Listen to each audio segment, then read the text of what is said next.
Da da da da da da da da da da da da. Hello and welcome. Focusing, great. So, hello and welcome to Jen Estroff's 2015 election picks. That's right. Late? Maybe a little. But did you think I wasn't going to do them?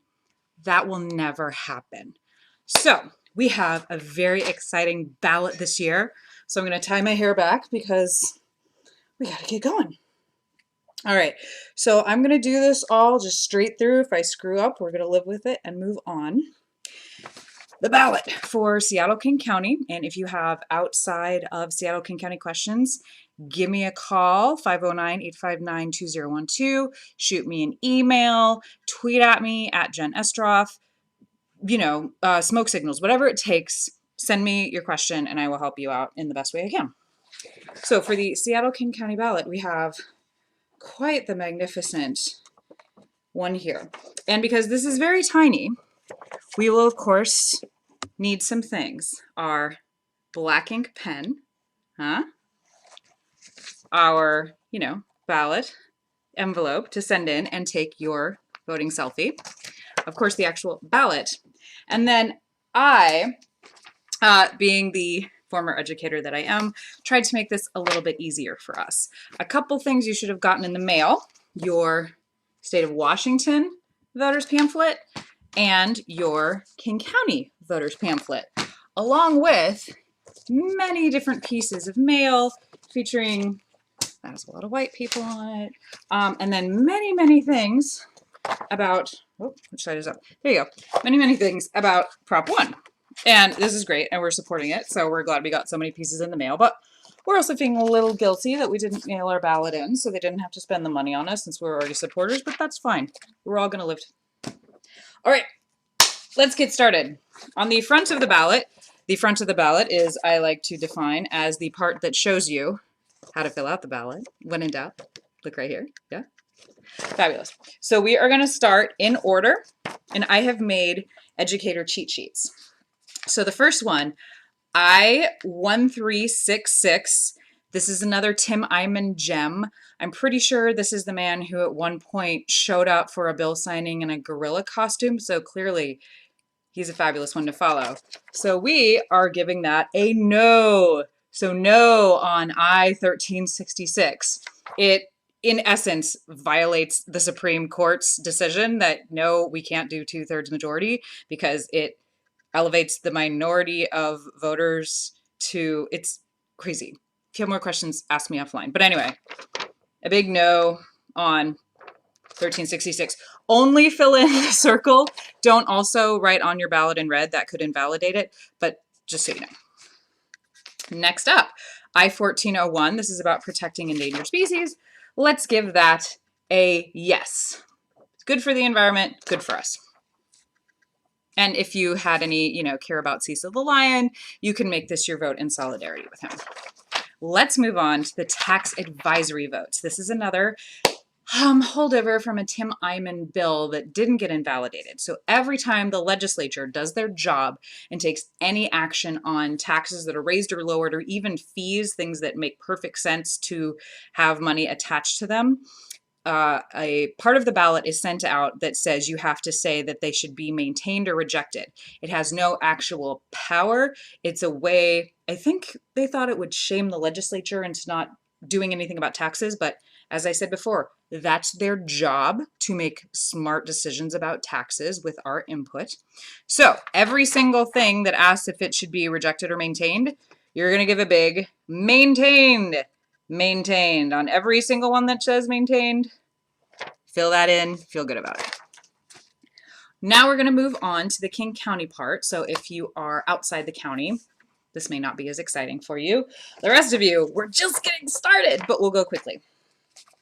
King County Charter Amendment number 1. This is about a police and law enforcement accountability. A big yes for that one. Giving you a second to fill that in. Okay.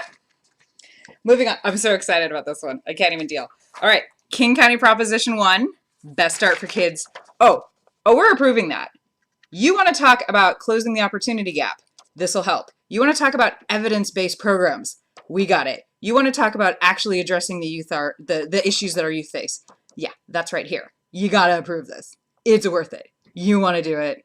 We know you want to do it. Fill it in for approve. Okay, moving on to some of our countywide candidates. For assessor, Lloyd Hara does a great job. Let's keep him going and doing his great job. I stopped filling out bubbles for a while. I hope you're all going to roll with me on that. Assessor, Lloyd Hara.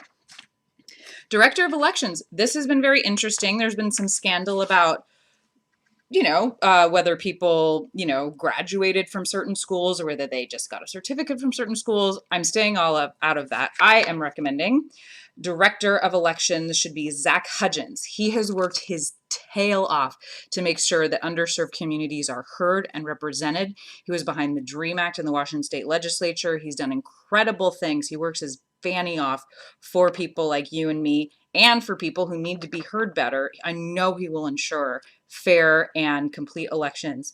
He's the guy. Moving on to King County Council District 4. Very excited to recommend my own Senator, Jean Cole-Wells. She's done incredible things for women, for medical cannabis legislation, for equality, for clearing up our codes. And she's just a really kick-butt woman. So I absolutely encourage you, strong and happy vote for King County Council District 4. And then please come to her post-election wrap-up on November 18th, where you will get to interact more with yours truly. Moving on. This is actually the only thing besides the ballot measures that is in the state pamphlet, the state voters pamphlet. So, Court of Appeals, Division Number 1, District 1, James Verellen. I don't know if I'm saying his name right. Here's the thing about this. If you're a lawyer, you're interested in being a judge, this is a great example of why it could be so important for you to run, because this guy, totally unopposed, hanging out on the ballot by himself. Not saying that he's doing a bad job, but it just drives me nuts when people are not running an opposed election. So give it up for that man. Moving on to Port of Seattle, very excited. I'm very excited about this. She's an amazing human being, an amazing commissioner. Courtney Gregoire, absolutely, 100%. Please vote for her for Port of Seattle, position number 2. Moving on to position number 5, we have Marion Yoshino. Now, the 36th District Democrats, and I did follow several of their recommendations. I broke with them on this. They endorsed the other guy. If you have any questions, you can go to 36th.org and get their whole endorsement packet. But I think that Marion Yoshino will do a great job. And this is one of the situations where I felt like they were both pretty evenly matched. And I want to support the woman who is evenly matched. Because I think the more women in power, the better off we're going to be as a state. I look forward to your angry comments. Bring it on. All right. We are moving on. Now, I'm skipping the individual City of Seattle Council districts because that would go on all night. But I am going to say, if you have Michael Maddox on your ballot, you should vote for him. The guy's freaking amazing. Moving on. City of Seattle, citywide, Council District number 8, Tim Burgess. Now, I am voting for Tim because he was such a powerhouse behind the early learning and preschool programs in the City of Seattle. I am fascinated, however, by John Grant. He comes out of a very different ethos, I guess, and he had some really interesting reasons for running. I'm sticking with Tim Burgess, and I am very happy for you to do so too, but I think this is going to be an interesting election, and I'm glad that John Grant has been raising the issues that he raised. Moving on. So excited. Citywide, Council District 9, Lorena Gonzalez. This woman is incredible. We're talking so many skills, so smart, so dedicated, so energetic. So she's both been inside and outside of city government. She's done everything that you would hope that someone has done to have real life experience and equity and making sure that the people who don't get heard get heard. She's just amazing. So vote for her. Do it enthusiastically. Absolutely. Lorena Gonzalez. We're getting close to the end here, folks. Moving on. City of Seattle Initiative 122. I'm saying, yes, this is honest elections. This is something that will allow every voter to have a $100 voucher to give towards a candidate of your choice. It's a new way of looking at public financing for elections. And you know what? We got really close in the past to having public financing for the city of Seattle. And this is a really fascinating idea. And some people are saying, well, what if it doesn't work? So what? Then we'll try something different. At least we're trying something. So I am enthusiastically endorsing Initiative 122, Honest Elections for Seattle. And if I said that wrong, I know all my I-122 people, Brianna Thomas, will call me up and be like, girl, you did that wrong, and I'll correct it in the comments here. Moving on, City of Seattle Proposition 1, yes, let's move Seattle. These are some of these pieces of information.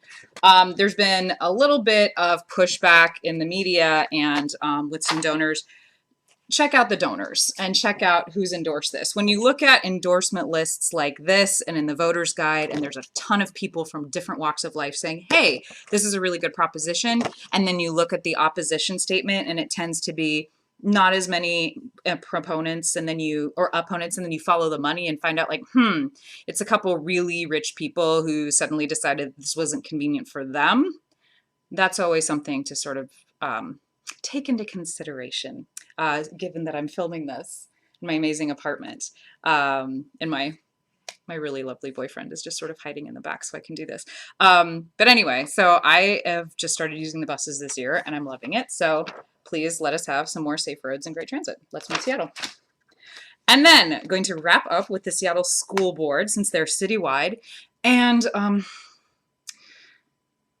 just one moment about the school board. The school board situation in our city is insane. These are people who really are supposed to be working there full time to know anything about what the school is doing. We pay them practically nothing and then expect them to be experts and then wonder why we have a ton of problems and things that we can't get rid of, and wonder why we keep moving through superintendents like it's some sort of, I don't know, Top of the Pops, which is a British reference. We're all going to move past that. But let's talk about the structure of that later. In the meantime, here we go.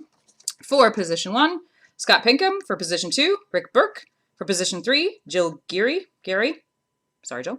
And for position 6, Leslie Harris. All right. Well, this has been just so exciting. I will now take my ballot, get it folded up and in its little privacy envelope, and get that all sent off. And of course, we'll take a voting selfie and post that for everyone. Thank you for watching and listening. I hope this was helpful. Please let me know what else you need, and have a really great election season. And while you're trick-or-treating this weekend, remind people to fill out their ballot. Do your own personal trick or vote. Nothing wrong with that. All right, have a great election season. This is Jen Estroff signing off.